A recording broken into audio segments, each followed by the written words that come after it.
Week one of my training is come and gone, and for everyone who's looking for advice about getting fit or starting an exercise, this week is a perfect reminder that things won't always go your way.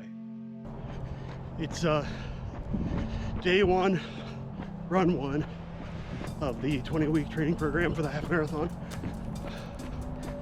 I'll do about 4 miles today, and then some strength training tonight. It's a little rough, just because it's cold. It's 42 degrees here, Fahrenheit, so a bit chilly.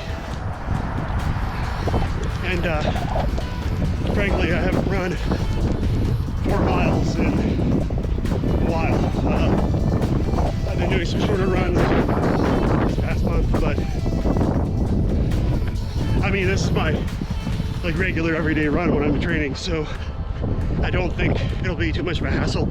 Tomorrow's run may be a little, depending on how history goes, may actually go better than today's run, but it may be worse. But I'd say within a week I'll be sort of burned into it. Strength training tonight, running tomorrow, another strength training session Thursday, and then weekend of long runs and track workouts. It can be rough to start again after having a long break, or even after sort of detraining period, but it's important to just get out and start. A lot of times I'll wait until afternoon to run in order to, let things warm up a bit. But today it's a little before noon, and I decided to just get out and do it, get it out of the way, give myself plenty of time to recover before hitting the gym tonight. Week one started out with the best of intentions. Day one, I got my run in, I had dinner with my son, and I got in a short strength training session. But as I returned to my apartment, I started to notice that there was some trouble with my car, who I've named Elaine. Get out! Thankfully, it ended up not being a really big deal. But it meant that I spent most of the majority of Tuesday really stressed out and aching from the first leg workout I'd done in weeks, and from there things kind of snowballed. In order to see how the week panned out, let's look at my training calendar. One of the nice things about Garmin is that it lets you create a training calendar. I can put items in this calendar that I know I want to do throughout a week, and then as I complete those items, they'll also show up in the calendar as well. You can see on this calendar, things like the run workout or the track day, shown in purple, are things that I've scheduled, and the things that are showing up in orange, like strength training, running, or the green things like the walk or the Zwift ride, are items that have been completed. So you can see in this week, I actually had 2 run workouts scheduled. One of them I didn't complete due to just a really bad day. There was a lot of stress going on, problems with the car, scheduling issues, and I was just really tired after what had gone on Monday. So I skipped the workout on Tuesday and thought I might push it later in the week, but after doing some Zwift training and some lifting on Thursday, I decided that I was just going to skip that particular run workout and go with just a track day and a long run. My priority is running for these next 20 weeks, but I've really been enjoying Zwift cycling during these colder months. But since I've started to run more, I've dipped to riding only about once a week. This week, I wanted to focus on some moderately difficult work. Essentially, I was riding at my FTP for about 20 minutes at a time, but I also live streamed some of my Zwift sessions. I got a second strength training session in on Thursday, and on Saturday, I did my first track day. All right, my first track day. Doing a quick warm-up mile here. Then after that, we'll do an 800, a 400, and a couple 200s with some breaks in between. It's a nice day today, so I think it'll go smoothly, but I think I'm gonna feel like shit afterward. In this session, I did 4 runs, an 800 meter, a 400 meter, and 2 200 meters. The instructions from my trainer were, at least to me, vague. I had a note in the corner of my instructions that read 75 to 90% effort.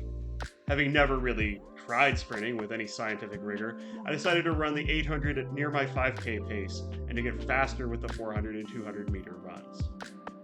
So I'm on lap 4, and my watch has this cool feature that I didn't know about until recently. If you can see that, if I tell it what pace I want to run, it will like monitor my pace as I go. This is the first time during the run that it's been within range. I've been faster than expected, and I've been trying to slow down. I think it's an effect of some of the guesses I was making about what my training pace might feel like versus what the reality looks like. But I still feel like everything's okay. I started with a 1 mile warm up. That's a little over 4 laps around if you're in lane 1. I was in lane 4, so I did about 3¼ laps before my watch told me that I was done with the warm up, and I walked back to the start slightly confused. Honestly, I still don't fully understand the markings on a track. Why the staggered starts if they don't affect the distance run? Anyway, after the mile, I ran an 800-meter run at a little less than my 5K PR. In December, I got a personal best at the 5K with an average pace of 11 minutes 13 seconds.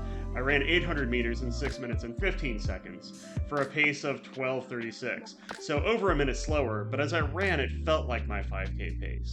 And that's an interesting thing about running on a track versus my normal runs on the street. When I was running my mile, I felt a bit quicker than I thought I should be. My watch was showing me a pace of around 13.5 minutes, and I was targeting something closer to 14.5. It seems really hard to slow down, or more accurately, I felt like I was running slow enough to be at the pace that I normally hit on my regular runs. I wonder if the texture of the track has something to do with it. Despite this, the 800 meter was a bit slower than I thought it would be. Or, I didn't run at my PR pace, that might be a better way to say it. I ran a 5K in August last year with a pace of 12 minutes and 38 seconds.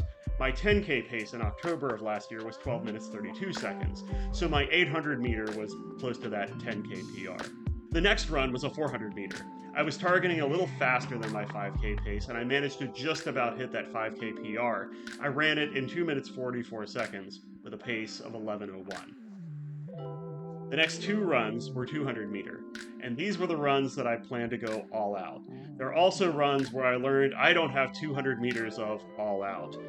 Both of the times I ran the sprint, I felt myself start really well and then fade a little at my halfway point.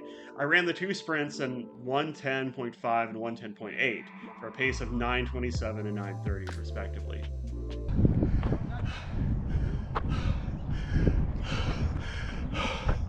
That was hard. By the end of the training session, my right knee had it. I couldn't walk upstairs at all. I was still able to walk and drive, but navigating the hill down to the car was out of the question. I spent the evening with some ibuprofen, ice packs, and some soothing massage. And that was the end of my training week.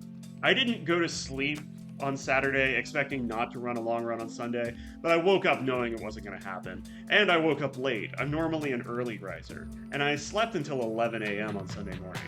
I knew I just needed relaxation and some self-care, so I spent the day at home. It would be easy, especially for me and the way my mind works, to blame myself for not pushing harder or not having more to give. But if you're training for something, especially in the early weeks when you're getting used to whatever program you're using, it's important to give yourself enough space and time to rest and heal.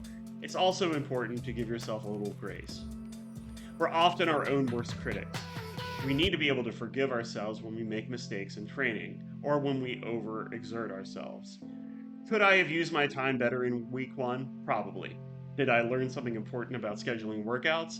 Definitely. And I can take that knowledge with me into planning for week 2. And right now, I'm actually in the middle of week 2, and I can already tell you that I've used a lot of what I learned about scheduling week 1 to do a better job of scheduling my workouts on week 2. So I think that's about it for the week 1 summary. If you like this content, please drop me a like and consider subscribing to the channel for updates. This video is coming later than I wanted, but learning how to write and edit videos is something else that I'm trying to get good at. But first, I have to figure out what those triangles on the track are for.